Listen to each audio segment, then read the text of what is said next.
a lot of demands for support, economic support. Our country was providing that with respect to their sovereignty.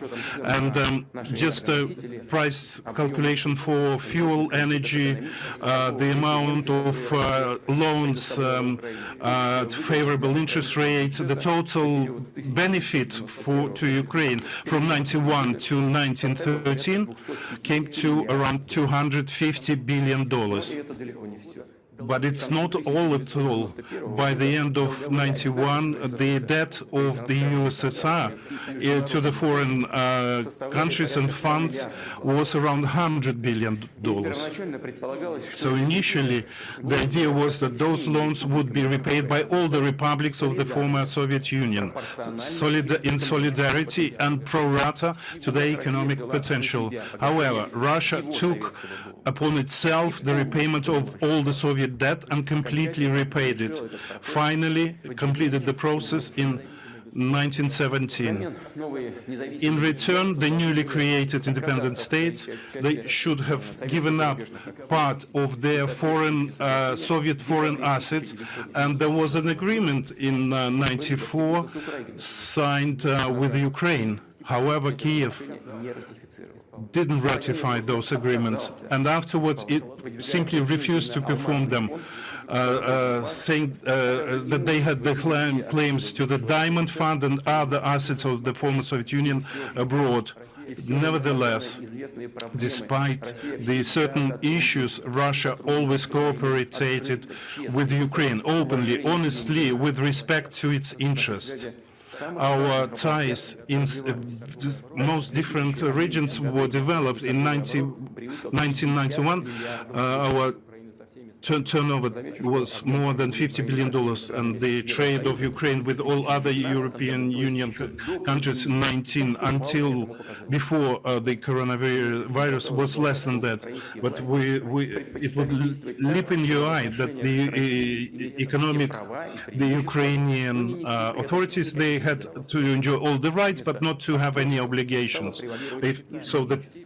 Instead of partnership, it was just begging for money, and it was just taking unprecedented form. The first blackmail in the fuel transit, and just plain theft of gas. They try to use the dialogue in Kiev as leverage for relationship with the West, trying to obtain more preferences, because they would say to the West that the Russian influence would grow, and the Ukrainian authorities, right from the first steps, they started building it on refuting everything, the historical memory of the whole generation inhabiting Ukraine. So it's no surprise that the Ukrainian society came across the high level of nationalism, and it turned into aggressive Russophobia, hating Russians, neo-Nazis, the bands, a lot of Ukrainians were in the North Caucasus, and the new demands were heard often to take parts of Russia, and through different NGOs and special services, they introduced their clients and promoted them through the government ranks. And Ukraine actually never had the tradition of their own former state, and from after 91 they just mechanically started to copy other structures which were far away from the Ukrainian realities. The political institutions would quickly be transformed to cater for the needs of the new clans and gangs, which had nothing to do with the interests of the Ukrainian people. The civil choice, European civil choice of the oligarchs' power was not to create better conditions for the people, but to severely provide services to the opposers of Russia, and to save the billions of dollars that they stole and hid in the Western banks. some industrial financial groups that supported by the politicians first were based on radicals. The other would promote the good relationship with Russia, multiculturalism, and so on. And they would come to power based on the votes of people who supported those ideas, including millions of southeast of Russia. But having received the position, they would act as a traitors to their voters, but the real policy was done by the radicals. Quite often persecuting their former followers. And having used people, law-abiding citizens of modern ideas who are used to trust to the power. Then, like radicals, they would not show aggression or would turn to illegal actions. So the radicals became brazen. Their demands would grow from year to year, and it wasn't difficult for them to impose their will to the weak authorities who were affected by the corruption and nationalism virus. And they would substitute social, national, economic interests of the people and the real sovereignty of the Ukrainian people by speculating on the external arena. And the stable state has never been formed in Ukraine. Politically, the elective procedures is just a screen to divide the power and property between different oligarch clans. Corruption, which unfortunately, obviously, is an issue to many countries, including Russia. In Ukraine, it had a special feature.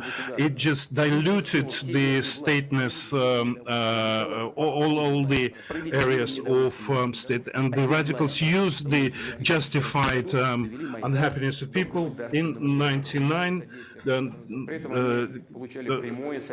made the illegal coup d'etat to overthrow the government. According to the data, the material support of the protesters on the Independence Square from the U.S. Embassy was $1 million per day.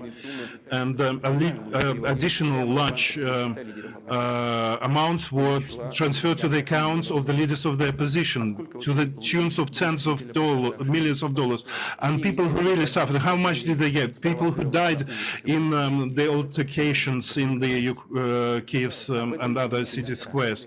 Well, you'd better not ask about that. So the radicals who grabbed the power, they instituted real terror and persecution of people who were against this unconstitutional.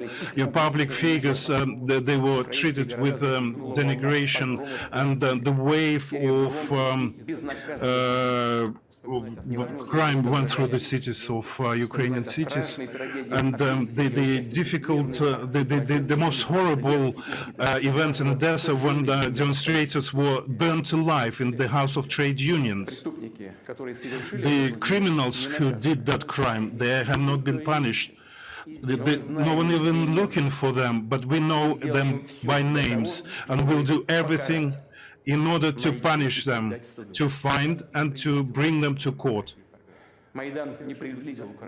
Maidan hasn't brought Ukraine closer to democracy and progress.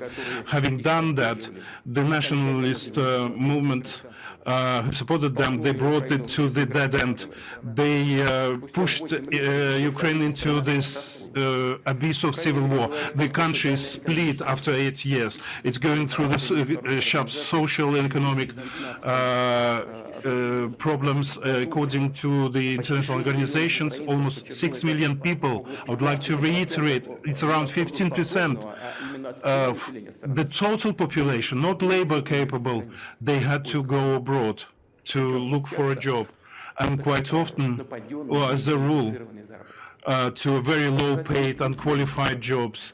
And there's another interesting fact. In 2020, during pandemic, thousands of health workers and doctors left the country.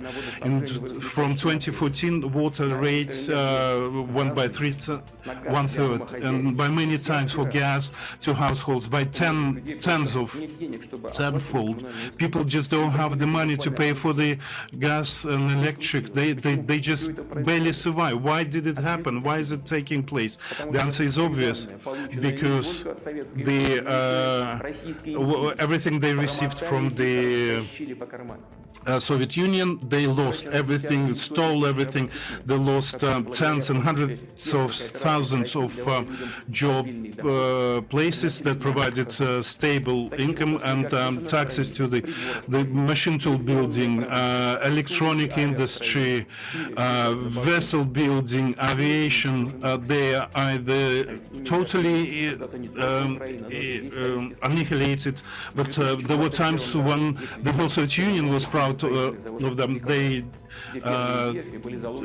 demolished the shipbuilding yard in Nikolaev, which was built by Catherine the Great, and Antonov hasn't produced a single plane. Yuzhmash, who produced missiles, is on the verge of bankruptcy, just like Kremenchuk Steel Lloyd, and this sad list can go on. And the gas transporting system, which was created by the whole Soviet Union, it has become so dilapidated that its operation has a lot of risks and high administrative costs. So here comes the question: poverty, loss of technical, industrial potential. Is this the European, Western, but democratic choice? They have been fooling people for years with that. And in actual fact, it all came to the fact that the dilapidation of the Ukrainian economic is just the poor robbery of the country, and the country itself is under the foreign external management. It's not just done by the orders from the Western capitals, but mainly even on the spot through advisors, NGOs who are right there. And they directly influence for the main personnel decisions, all the powers down to municipal, to main state companies and corporations, including the gas, railway, Ukrainian railway, postal, ports. There are no independent courts in Ukraine. It was all given to the representative of the international organization, who have the right to choose the Council of Justice and other institutions. And through the U.S. Embassy, the U.S. Embassy directly controls the National Agency for Corruption Prevention, Anti-Corruption Bureau, Special Anti-Corruption Procurator's Office, and it's all done through good ideas of fighting the corruption. Where are the results? The corruption has been flourishing and still flourishing, even more so. And all these administrative management methods, do the Ukrainians know that they are not even under the political protectorate, but it's just like a colony. And the privatization of the state, they call themselves patriots, but they lost their national character or feature, and is leading to the total loss of sovereignty of the country.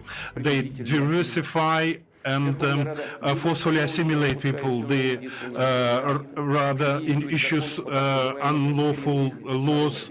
That they've got the sort of indigenous people law now, Russians who would like to maintain their identity, language. They were told in no certain terms, that they are alien to this country.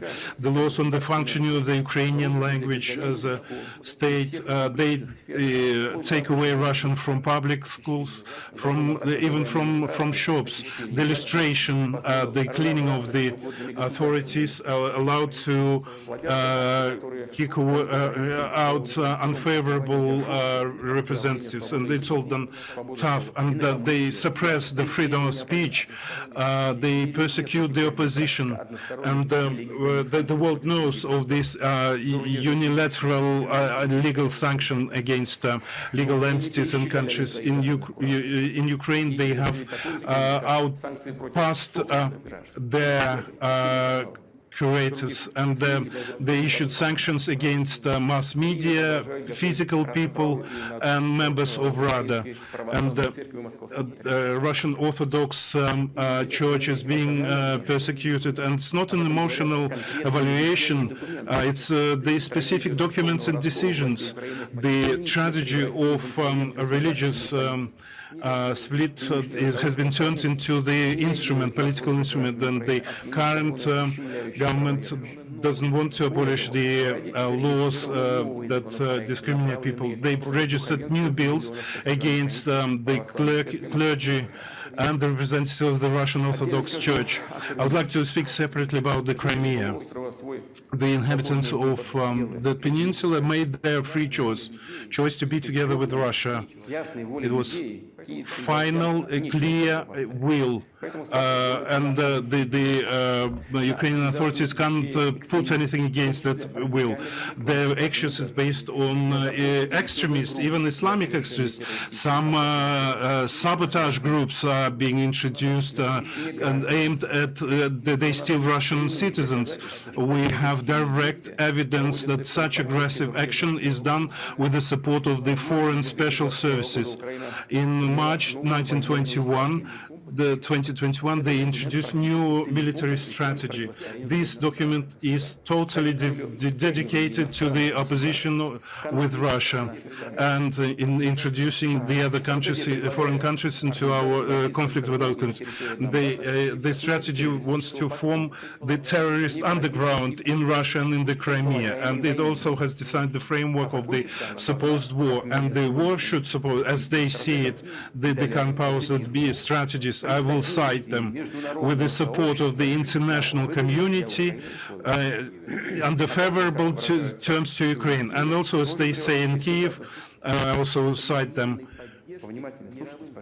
Listen carefully. With the military support by the world community in geopolitical juxtaposition with the Russian Federation. So basically, it's nothing less than preparation to the combat action against Russia. We also know that there have been statements that Ukraine wants to create its own nuclear weapon, and it's not just a hollow bravado. Ukraine still has, well, than Soviet missiles, aviation, and operational tactical missile units built by the USSR, and with a range of over 100 kilometers. They can increase it, it just will take time. So they have the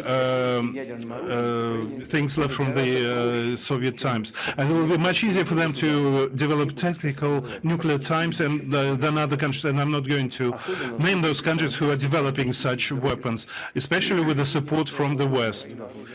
And we shouldn't exclude that. With if Ukraine has weapons of mass destruction to all countries and to us, Russia, the situation will change drastically. We cannot. We should react to that danger, and the Western mentors could facilitate Ukraine in that. We can see how military pumping is being done of the Kiev regime. The USA alone from 2014 spent billions of dollars, equipment, specialist training, and in the last months, it's just non-stop that weapons flow demonstratively to Ukraine. The special services and the military, they are headed by the foreign advisors. There've always been foreign units from NATO. The systems have been integrated, so the command chain of the armed forces of Ukraine, of even separate units, can be done from the NATO headquarters. The USA and NATO, they started to develop the Ukrainian territory as the military theater, and they all anti-Russian. Last year alone, more than 20,000 personnel and thousands of weapons, and now they have that they will allow multinational maneuvers next year. And obviously, first and foremost, they're talking about NATO units, and they've planned not less than 10 exercises like that. So such events is just they're hiding the increase of NATO in Ukraine and the modernized, upgraded by Americans, the Borispol, Chuguev, Odessa airdromes. They can take units within very short time. The open space of Ukraine is open for reconnaissance, drones which are used to spy on Russia. And I would like to add that the Center of Naval Operations Nachakov, built by Americans, facilitates the operation of the NATO vessels and use weapons against Russia and the Black Sea, Russian units. There were times when the Americans wanted to create such facilities in the Crimea, but the inhabitants of Sevastopol and the Crimeans, they destroyed those places. But such a center already operates in Achakov. And in the 18th century, Suvorov soldiers fought for that city, and due to their nobility, it became part of Russia. And in that, the Black Sea lands were joined with Russia after the wars with the Ottoman Empire, and they were called Novorossiya, New Russia. And then the names of the national military leaders, without whose efforts Ukraine wouldn't have many large cities and access to the Black Sea. And in Poltava, quite recently, they brought down the monument to Alexander Suvorov. What else can you say?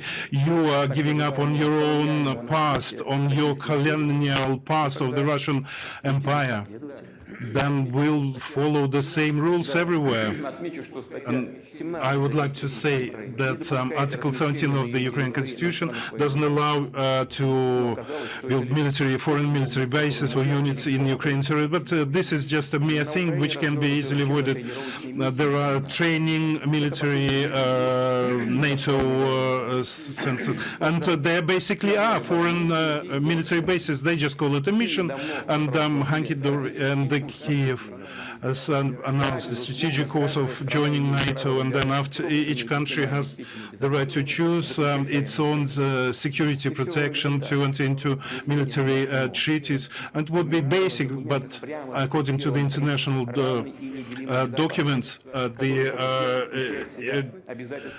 security is joint and indivisible, so you can't build your security with a detriment to the security of other countries. And also the Charter of the European Security of 1999 adopted in Istanbul, and Astana Declaration. So the way you build your security shouldn't create threat to other nations. And Ukraine joining NATO, it's direct threat to the security of Russia. I'd like to reiterate that in April 2008, in Bucharest summit of NATO, the U.S. forced the decision that Ukraine and Georgia will become NATO members. And the European allies of the USA, they knew only all too well the risk of that, but they had to give in to the will of the senior partner. The Americans just use them to carry out clearly cut anti-Russian policy, and now they are quite skeptical about Ukraine appearing in NATO. And from some European capitals, we get a signal that said, "Oh, it will not happen tomorrow," and our American partners say say that is okay. Say we not tomorrow, the day after tomorrow. What does it change in the historic perspective? And absolutely nothing. Even more so, we know the position and the words of the Russian leaders that the active war action in the east of Russia does not preclude their joining to NATO if they in line with the requirements and if they fight corruption. And time and again we are being persuaded that NATO is peace-loving, defensive union, no threat to Russia. And now they ask us to believe their word again. But the real price of those words we know only too well. In 1990, when the issue of the unification of Germany was discussed, the German leadership did promise that there will be no extension of the military presence, not an inch in the eastern direction, and the unification of Germany will not lead to the propagation of the military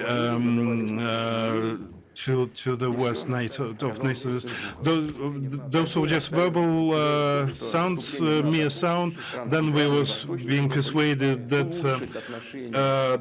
when the countries to the east of Germany, if they join NATO, it will take their historical fears. It will create more friendly towards Russia countries. It turned out quite the opposite. Some of the Eastern European countries selling their stereotypes and Russophobic, they insist on increasing the defense potential, and it should be aimed at Russia first and foremost. And it was taking place in the 90s and the 2000s when Russia was open and goodwill and our relationship with the West were at a high level. Russia has performed all its obligations, removed troops from Germany, East Germany and East and Central Europe, overcame the consequence of the Cold War. We constantly offered various options for cooperation in NATO, in OECD, and in European Parliament. And I will say now what I've never said publicly. This is the first time I'm saying it. In the 2000, during the visit of the living president of the US, Bill Clinton, who was leaving his position, I asked him, how would America think about taking Russia into NATO? I will not disclose all the details of that conversation, but the reaction externally looked very conservative, very reserved. But what was the real attitude of the Americans to that option? You can see through their actions, support of the terrorists in the Northern Caucasus, ignoring our concern about our security, expansion of NATO, leaving the various security agreements. And I'm just tempted to ask, why? What for? Okay, if you don't want to see us as friends or as an ally, so why do you make an enemy out of us? The answer is only one. It's nothing to do with our political regime or anything else. They just don't need such a huge independent country as Russia. That's the answer to all questions. That is the source of the traditional American policy in Russian direction.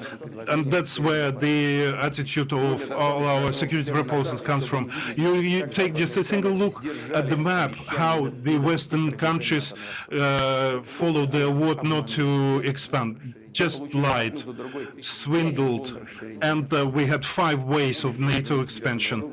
99 accepted Poland, Czech Republic, Hungary in 2004, Bulgaria, Lithuania, Romania, Slovakia, Slovenia, Albania, Croatia, Montenegro, North Macedonia. So as a result, the NATO's infrastructure came directly to the Russian borders, and that's behind one of the security crises in Europe. It affected negatively all security systems. We lost mutual respect. The situation is degrading in Romania and Poland.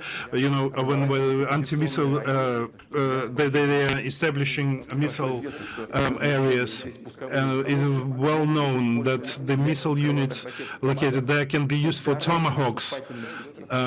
It's offensive systems, and the USA is developing the Universal Standard 6, which together with the air defense and anti-missile defense can hit water and surface strike. So they're expanding their air defense system, and they're getting new offensive capabilities. According to the information we have, the joining of Ukraine in NATO and building the NATO infrastructure is almost done deal. It's just a matter of time. We understand clearly that under that scenario, the level of military threats to Russia will go up drastically by several times, and it will increase a sudden blow. The American documents of strategic planning, the document of strategic planning, Americans, they have the preventive strike against the missile complexes of, and who's the main enemy or adversary of the United States? It's Russia. The NATO documents, officially, we are declared the main threat of the NATO security. As the main citadel, Ukraine will be acting as a main citadel for that.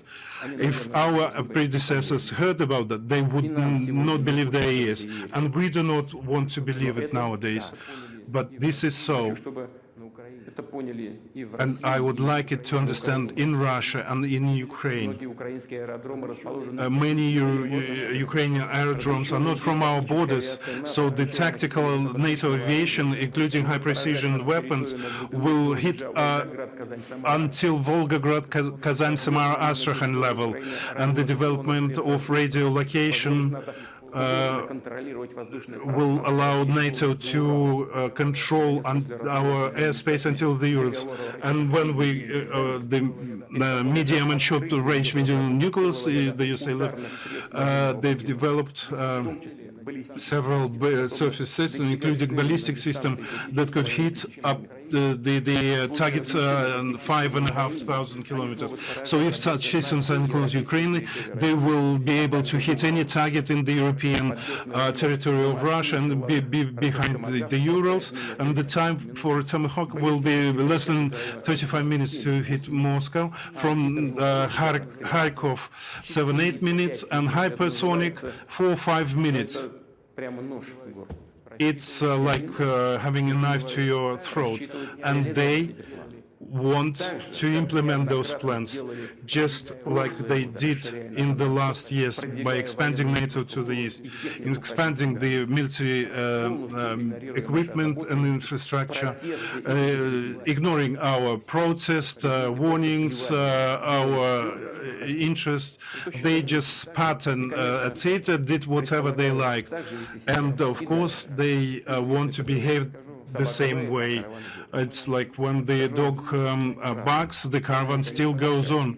We didn't agree to that and will never agree to that. And Russia is always to solve the most difficult issues through the political and diplomatic methods at the negotiating table. We understand our global responsibility was to be as early back as 2007. We put forward the initiative for the European security. The essence was, so not a single state, not a single international state in the North Atlantic cannot improve their security by through the detriment to the other country.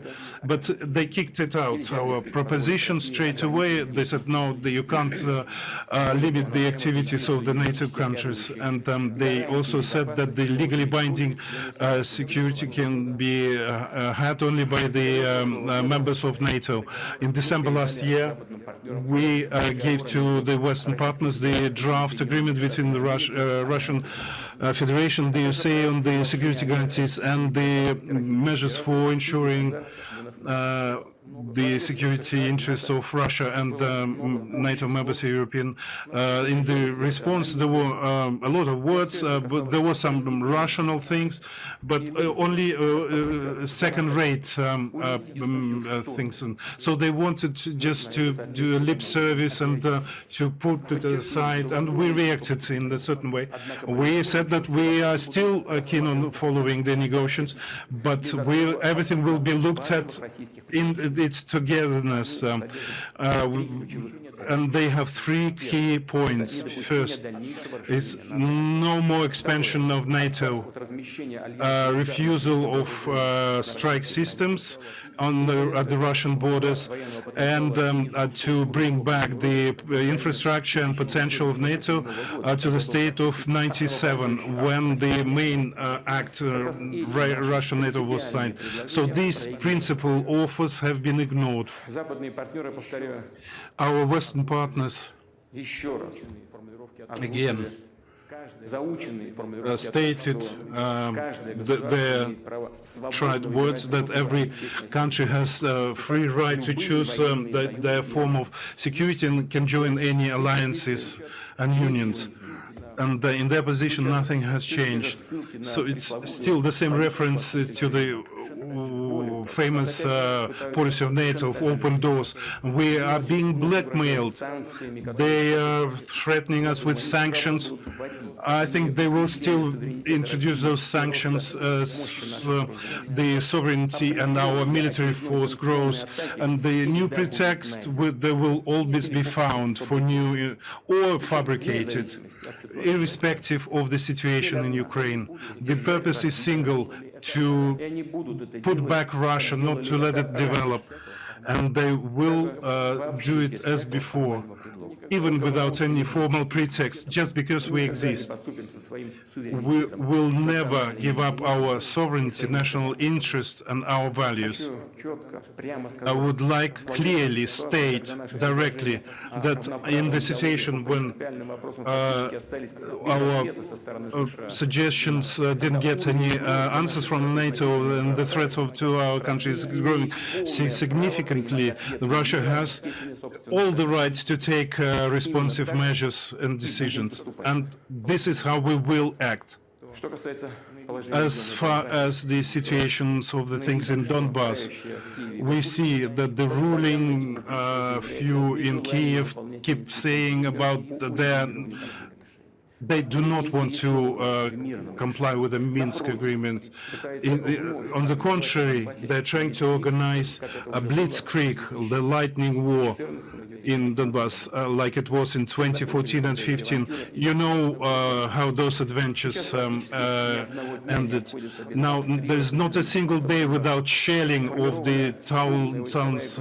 They've created huge units, heavy machinery, artillery, salvo systems, killing local people, blockade, including people, old people, children. As we say, you can't see even the end to it. But the civilized world, the so-called civilized world, the only representatives, the self-proclaimed Western colleagues, they do not notice anything, as if nothing happens, nothing exists. This nightmare, this genocide that almost 4 million people are subjected to, only because those people didn't agree with the coup d'etat supported by the West in 2014 and went against the state movement towards nationalism, aggressive nationalism and neo-Nazism, and they're fighting for their basic rights of people on this world to speak their own language and maintain their traditions. How long can it go for? How long can we stand before and just look at that?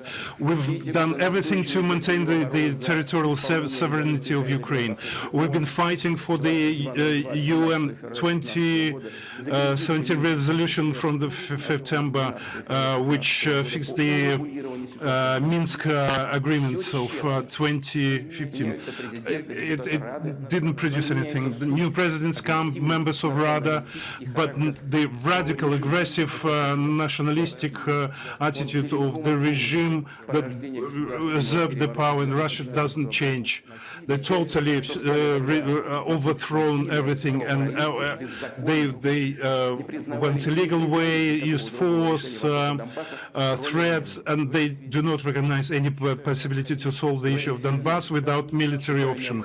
So in that connection, I believe to take the decision that has been asked to be made for a long time, to recognize the independence of Donetsk and Lugansk People's Republics. I would like the Federal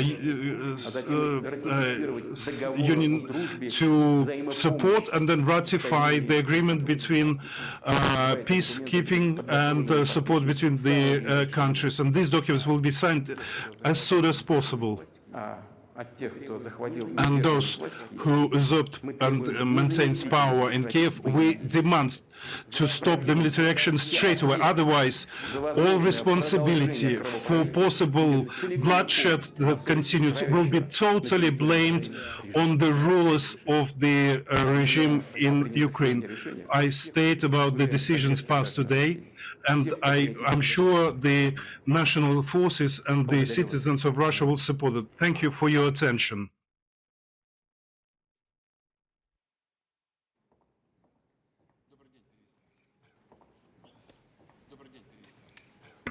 Hello. Начинается церемония подписания документов. The ceremony of the documents signing is being carried out. The President of Russia, President Putin, signs the recognition of Donetsk People's Republic. The President of the Russian Federation, Vladimir Putin, signs the decree of the President of the Russian Declaration of recognition of Lugansk People's Republic. Президент Российской Федерации The President of the Russian Federation, Vladimir Putin, and the heads of the Donetsk peoples, Denis Pushilin, signed the agreement about cooperation and mutual assistance and peace between the Russian Federation and Donetsk People's Republic.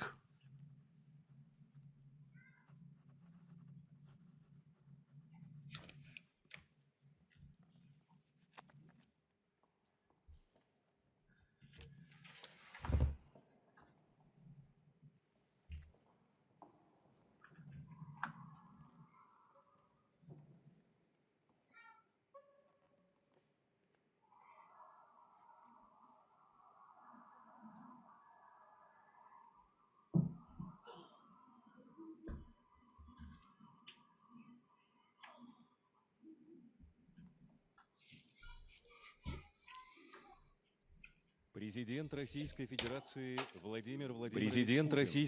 The President of the Russian Federation, Vladimir Putin, and the head of the Lugansk People's Republic, Mr. Pasechnik, signed the agreement of friendship, mutual cooperation and assistance between the Russian Federation and the Lugansk People's Republic.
Церемония подписания документов завершена. Церемония подписания The ceremony of signing the documents has been completed. Congratulations.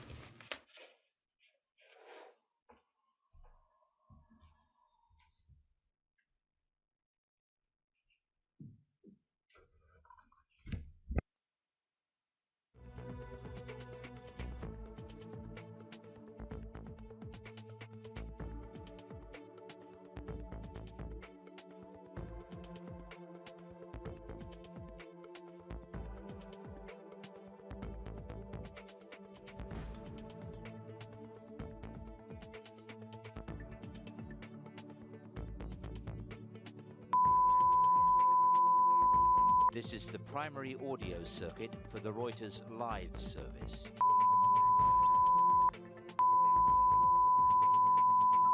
This is the primary audio circuit for the Reuters live service.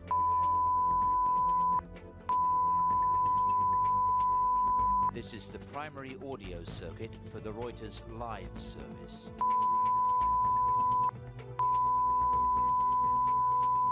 This is the primary audio circuit for the Reuters live service.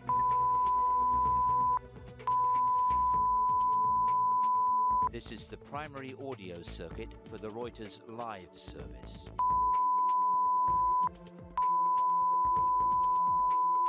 This is the primary audio circuit for the Reuters live service.